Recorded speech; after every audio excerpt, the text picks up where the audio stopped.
이 말을 듣고 난 이후 청소부들의 건강 상태가 달라졌다는 사실입니다. 몸과 마음 모두 건강한 상태에 이를 수 있게 된 거죠. 이 얼마나 대단한지 감이 오시나요?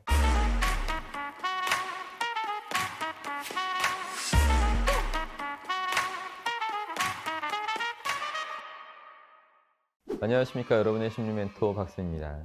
많은 분들이 다이어트에 관심이 많으실 거예요. 어떻게 보면 다이어트는 인류 최대의 과제라고 해도 과언이 아닌 것 같습니다. 다이어트에 좋다는 음식을 한 가지만 계속 섭취하는 원푸드 다이어트나 몸 안에 있는 독소를 빼준다고 하는 그런 음료를 하루에 몇 리터씩 마셔야만 하는 디톡스 다이어트도 있고, 간헐적 단식을 한다거나 아예 며칠간 물도 입에 대지 않고 단식을 하는 극단적인 다이어트 방법도 성행하고 있죠. 저는 지금까지 살을 빼기 위해서 관리를 해본 적은 없었는데 20대부터 지금까지 일정한 몸무게를 큰 편차 없이 유지해오고 있습니다.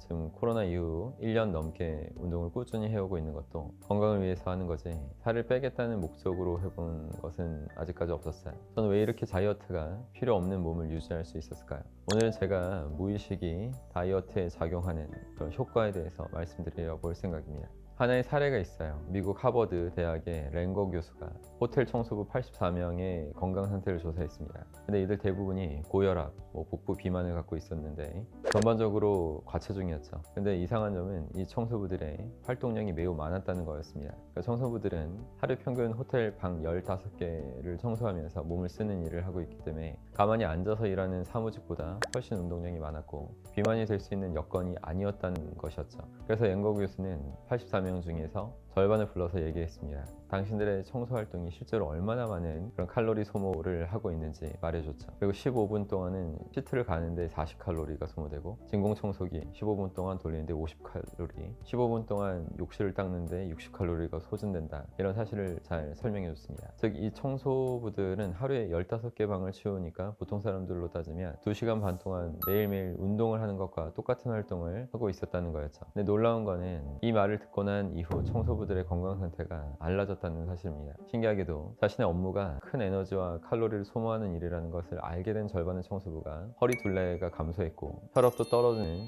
효과를 나타냈습니다. 이들이 따로 운동을 하거나 하지는 않았어요. 이런 변화를 가져온 것은 단지 청소가 운동만큼의 효과가 있었다는 그 믿음 그 자체여서 온 거죠. 그러니까 청소하면서 몸을 움직일 때마다 칼로리가 소모된다고 생각을 하게 되면서 실제로 지방이 연소하게 된 것입니다. 이런 생각을 하지 않은 그룹의 청소 활동은 피로와 독소만 계속 쌓였던 것 뿐이었죠. 그러니까 무의식과 상상의 힘이 얼마나 대단한지 감이 오시나요? 원리만 잘 이해하신다면 미국의 청소부처럼 수시로 몸을 움직이는 일을 하지 않는 여러분들일지라도 충분히 유사한 효과를 누릴 수 있습니다. 평소에 아무 생각 없이 피곤에 찌들어 출퇴근길에 계단을 오르내리고 있는 사람들, 나는 지금 칼로리를 소모하는 운동 중이야, 이런 믿음을 갖고 계단을 오르내리는 사람들의 체중이 달라질 수 있다는 거죠. 이걸 잘 활용하는 사람은 대중교통을 이용하면서 따로 운동할 시간을 내지 않고도 충분히 운동의 효과를 낼 수도 있습니다. 상상의 힘은 이렇게 생각지도 못한 다이어트의 효과도 만들어내지만 병을 치료하거나 건강을 회복하는 데도 도움을 줍니다. 제가 예전에 두통이 아주 심해서 공부에 집중할 수 없다면서 고통을 호소하던 학생들을 상담한 적이 있었어요.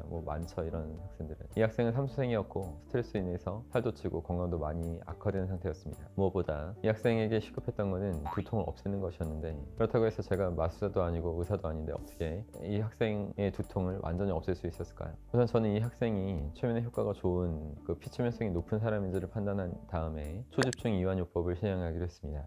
어쩌면 학생에게 반복되는 이 두통의 원인이 환경적, 심리적 요인에서 온 것일 수 있겠다는 판단이었기 때문이죠. 그래서 이런 시민성 질환이 발병하는 이유는 몸과 마음이 연결되어 있기 때문이에요. 시민성 질환이 형성되는 기본적인 메커니즘을 학생에게 분명하게 인지시킨 다음에 두통에 대한 주의 분산을 공부에 대한 집중으로 전환시키는 방법을 코칭했습니다. 이 학생이 가장 부담을 느끼는 수학 과목에 대해서도 자신감을 높일 수 있는 암시를 계속 주었죠. 그리고 학생의 두통이 예기 불안을 통해 스스로가 만들어내는 것이라는 것을 이해시켰습니다. 앞으로 일어날 일에 대해서 예상하면서 느끼는 불안을 예기 불안이라고 해요. 무의식 속에서 일어나는 그 불안의 원리를 이해시키고 또 이해한 상태에서 머리 사이즈가 점점 커지는 상상을 하도록 만들었습니다. 학생이 자신 두뇌를 운동장만큼, 그러니까 서울시만큼, 지구만큼 거대하게 만들 수 있도록 그런 상상을 시키는 거예요. 이렇게 신체의 특정 부위를 더 크게 인식하도록 도우면 고통이 희석되는 그런 효과를 낼 수 있습니다. 결과적으로 이 학생은 두통을 떨쳐낼 수 있었고 수능을 잘 봤을 뿐만 아니라 사회에서 의미 있는 삶을 구축해 나갈 수 있다는 확신과 자신감을 갖게 되었습니다. 몸과 마음 모두 건강한 상태에 이를 수 있게 된 거죠.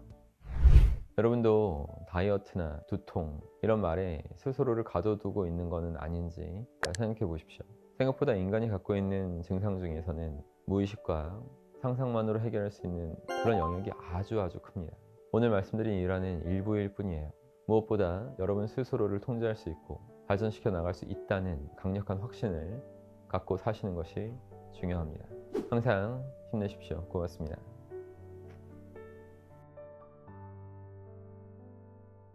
여러분 영상 재밌게 보셨나요? 재밌게 보셨다면 구독해 주시고 좋아요 자주 눌러 주십시오.